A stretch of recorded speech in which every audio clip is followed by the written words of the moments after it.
À Léon Worth. Je demande pardon aux enfants d'avoir dédié ce livre à une grande personne. J'ai une excuse sérieuse. Cette grande personne est le meilleur ami que j'ai au monde. J'ai une autre excuse. Cette grande personne peut tout comprendre, même les livres pour enfants.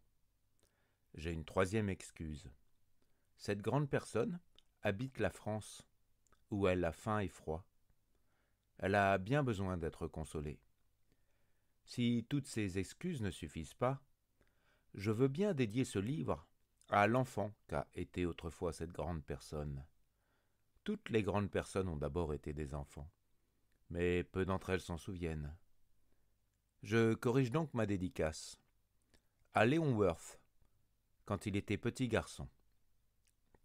Chapitre 1. Lorsque j'avais 6 ans, j'ai vu, une fois, une magnifique image dans un livre sur la forêt vierge qui s'appelait Histoire vécue.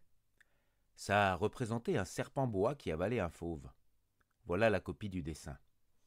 On disait dans le livre « Les serpents bois avalent leur proie tout entière sans la mâcher. Ensuite, ils ne peuvent plus bouger et ils dorment pendant les 6 mois de leur digestion. » J'ai alors beaucoup réfléchi sur les aventures de la jungle et à mon tour, j'ai réussi avec un crayon de couleur à tracer mon premier dessin, mon dessin numéro 1. Il était comme ça. J'ai montré mon chef-d'œuvre aux grandes personnes et je leur ai demandé si mon dessin leur faisait peur. Elles m'ont répondu « Pourquoi un chapeau ferait-il peur ?» Mon dessin ne représentait pas un chapeau, il représentait un serpent bois qui digérait un éléphant. Alors j'ai dessiné l'intérieur du serpent bois afin que les grandes personnes puissent comprendre. Elles ont toujours besoin d'explications. Mon dessin numéro 2 était comme ça. Les grandes personnes m'ont conseillé de laisser de côté les dessins de serpents bois ouverts ou fermés et de m'intéresser plutôt à la géographie, à l'histoire, au calcul et à la grammaire. C'est ainsi que j'ai abandonné, à l'âge de 6 ans, une magnifique carrière de peintre. J'avais été découragé par l'insuccès de mon dessin numéro 1 et de mon dessin numéro 2. Les grandes personnes ne comprennent jamais rien toutes seules. Et c'est fatigant pour les enfants de toujours et toujours leur donner des explications. J'ai donc dû choisir un autre métier. Et j'ai appris à piloter des avions. J'ai volé un peu partout dans le monde. Et la géographie, c'est exact, m'a beaucoup servi. Je savais reconnaître du premier coup d'œil la Chine de l'Arizona. C'est très utile, si l'on s'est égaré pendant la nuit. J'ai ainsi eu au cours de ma vie des tas de contacts avec des tas de gens sérieux. J'ai beaucoup vécu chez les grandes personnes. Je les ai vus de très près. Ça n'a pas trop amélioré mon opinion. Quand j'en rencontrais une qui me paraissait un peu lucide, je faisais l'expérience sur elle de mon dessin numéro 1, que j'ai toujours conservé. Je voulais savoir si elle était vraiment compréhensive. Mais toujours elle me répondait « C'est un chapeau !» Alors, je ne lui parlais ni de serpent bois, ni de forêt vierge, ni d'étoiles. Je me mettais à sa portée. Je lui parlais de bridge, de golf, de politique et de cravate. Et la grande personne était bien contente de connaître un homme aussi raisonnable. Chapitre 2. J'ai ainsi vécu seul, sans personne à qui parler véritablement, jusqu'à une panne dans le désert du Sahara, il y a 6 ans. Quelque chose s'était cassé dans mon moteur. Et comme je n'avais avec moi ni mécanicien ni passager, je me préparais à essayer de réussir tout seul une réparation difficile. C'était pour moi une question de vie ou de mort. J'avais à peine de l'eau à boire pour 8 jours. Le premier soir, je me suis donc endormi sur le sable à 1000 milles de toute terre habitée. J'étais bien plus isolé qu'un naufragé sur un radeau, au milieu de l'océan.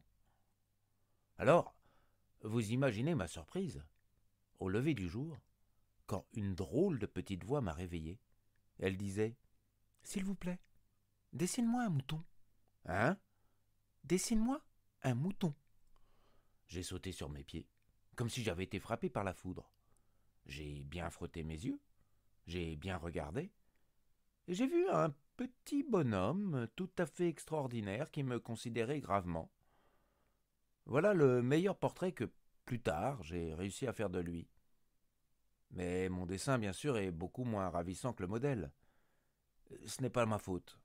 J'avais été découragé dans ma carrière de peintre par les grandes personnes, à l'âge de 6 ans, et je n'avais rien appris à dessiner, sauf les bois fermés et les bois ouverts. Je regardais donc cette apparition avec des yeux tout ronds d'étonnement. N'oubliez pas que je me trouvais à 1000 milles de toute région habitée.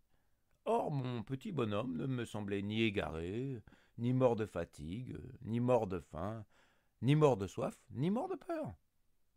Il n'avait en rien l'apparence d'un enfant perdu au milieu du désert, à 1000 milles de toute région habitée.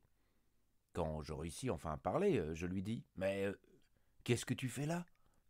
Et il me répéta alors, tout doucement, comme une chose très sérieuse, « S'il vous plaît, dessine-moi un mouton. » Quand le mystère est trop impressionnant, on n'ose pas désobéir.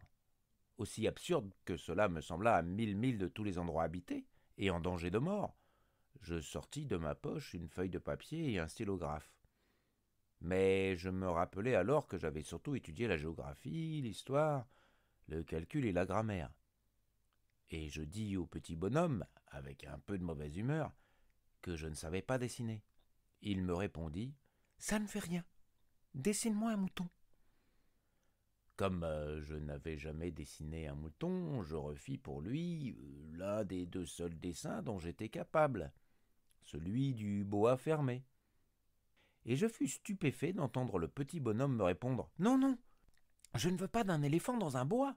Un boa, c'est très dangereux, et un éléphant, c'est très encombrant. Chez moi, c'est tout petit.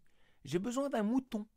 Dessine-moi un mouton. » Alors, j'ai dessiné. Il regarda attentivement, puis « Non, celui-là est très malade. Fais-en un autre. » Je dessinai. Mon ami sourit gentiment avec indulgence. « Tu vois bien, ce n'est pas un mouton, c'est un bélier. Il a des cornes. » Je refis donc encore mon dessin, mais il fut refusé, comme les précédents. « Celui-là est trop vieux. Je veux un mouton qui vive longtemps. » Alors, faute de patience, comme j'avais hâte de commencer le démontage de mon moteur, je griffonnais ce dessin-ci. Et je lançais « Ça, c'est la caisse, le mouton que tu veux est dedans. » Mais je fus bien surpris de voir s'illuminer le visage de mon jeune juge. « C'est tout à fait comme ça que je le voulais. Crois-tu qu'il faille beaucoup d'herbe à ce mouton ?»« Pourquoi ?»« Parce que chez moi, c'est tout petit. »« Ça suffira sûrement, je t'ai donné un tout petit mouton. » Il pencha la tête vers le dessin. « Ah, pas si petit que ça. Oh, tiens, il s'est endormi. » C'est ainsi que je fis la connaissance du petit prince. Chapitre 3. Il me fallut longtemps pour comprendre d'où il venait. Le petit prince, qui me posait beaucoup de questions, ne semblait jamais entendre les miennes. Ce sont des mots prononcés par hasard qui, peu à peu, m'ont tout révélé. Ainsi, quand il aperçut pour la première fois mon avion, je ne dessinerai pas mon avion, c'est un dessin beaucoup trop compliqué pour moi. Il me demanda « Mais qu'est-ce que c'est que cette chose-là » ? Ce n'est pas une chose, ça vole, c'est un avion, c'est mon avion. Et j'étais fier de lui apprendre que je volais. Alors il s'écria « Comment ? Tu es tombé du ciel ?» « Oui, » fis-je modestement. « Ah, ça c'est drôle. » Et le petit prince eut un très joli éclat de rire, qui m'irrita beaucoup. Je désire que l'on prenne mes malheurs au sérieux. Puis il ajouta « Alors, toi aussi, tu viens du ciel. De quelle planète es-tu » J'entrevis aussitôt une lueur dans le mystère de sa présence. Et j'interrogeai brusquement « Tu viens donc d'une autre planète ?» Mais il ne me répondit pas. Il hochait la tête doucement tout en regardant mon avion. « C'est vrai que là-dessus, tu ne peux pas venir de bien loin. » Et il s'enfonça dans une rêverie qui dura longtemps. Puis, sortant mon mouton de sa poche, il se plongea dans la contemplation de son trésor.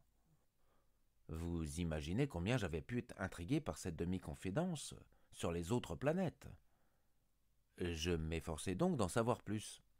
« D'où viens-tu, mon petit bonhomme ? Où est-ce chez toi ? Où veux-tu emporter mon mouton ?» Il me répondit après un silence méditatif. Ce qui est bien, avec la caisse que tu m'as donnée, c'est que la nuit, ça lui servira de maison. Bien sûr, et si tu es gentil, je te donnerai aussi une corde pour l'attacher pendant le jour, et un piquet. La proposition parut choquer le petit prince. L'attacher? Quelle drôle d'idée! Mais si tu ne l'attaches pas, il ira n'importe où et il se perdra. Et mon ami eut un nouvel éclat de rire. Mais où veux-tu qu'il aille? N'importe où, droit devant lui. Alors le petit prince remarqua gravement. Ça ne fait rien. C'est tellement petit chez moi. Et avec un peu de mélancolie peut-être, il ajouta. Droit devant soi? On ne peut pas aller bien loin.